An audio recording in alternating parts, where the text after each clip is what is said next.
have our zina, proper clothing, proper decoration here it means.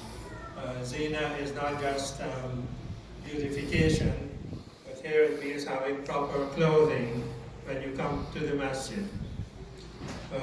The Mufassirin say that this ayah was revealed concerning people who came to Hajj. In the days of Jahiliyyah, some of them, maybe some tribes or some individuals, would not wear clothes, they would be naked. So Allah subhanahu wa ta'ala is telling them here in this ayah that they should cover up. So the Mufassirin say that this means at least your awra should be covered. Your private parts, those parts of the body that should not be exposed in public, those parts at least should be covered. So this is the first part of the ayah. And in this connection, we need to look at ourselves.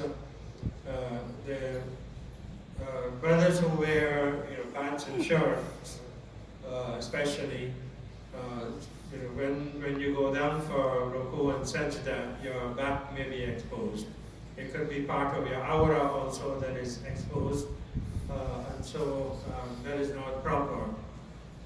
If your aura is exposed, then your salah is not complete, your salah is not valid. So one should look at that. Also the way of dressing. We see sometimes brothers coming with all sorts of clothing.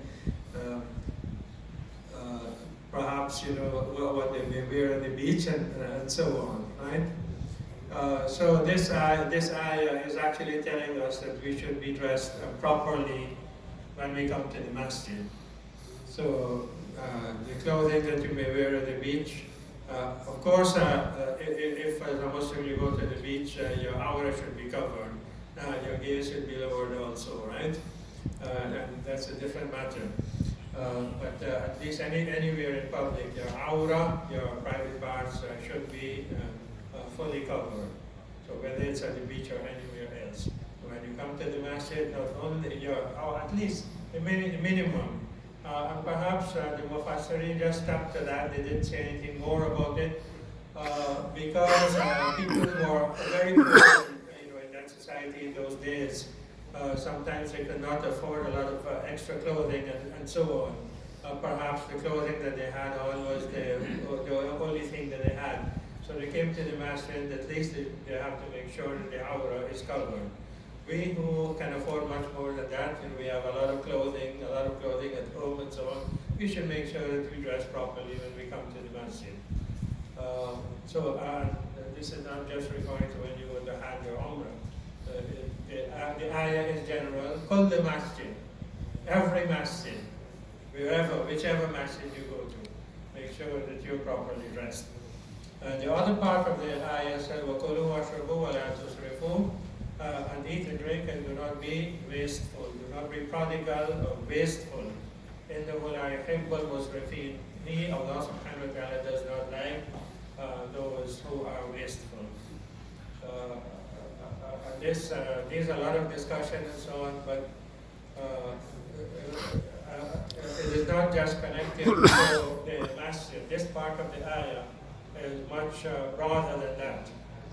Do not be wasteful, eat and drink, but it is connected in a way with the Hajj, because people in the days of Jahiliyyah, some of them would not eat anything, would not eat perhaps meat, would not eat fatty foods and so on when they are coming for Hajj, when they come for Hajj.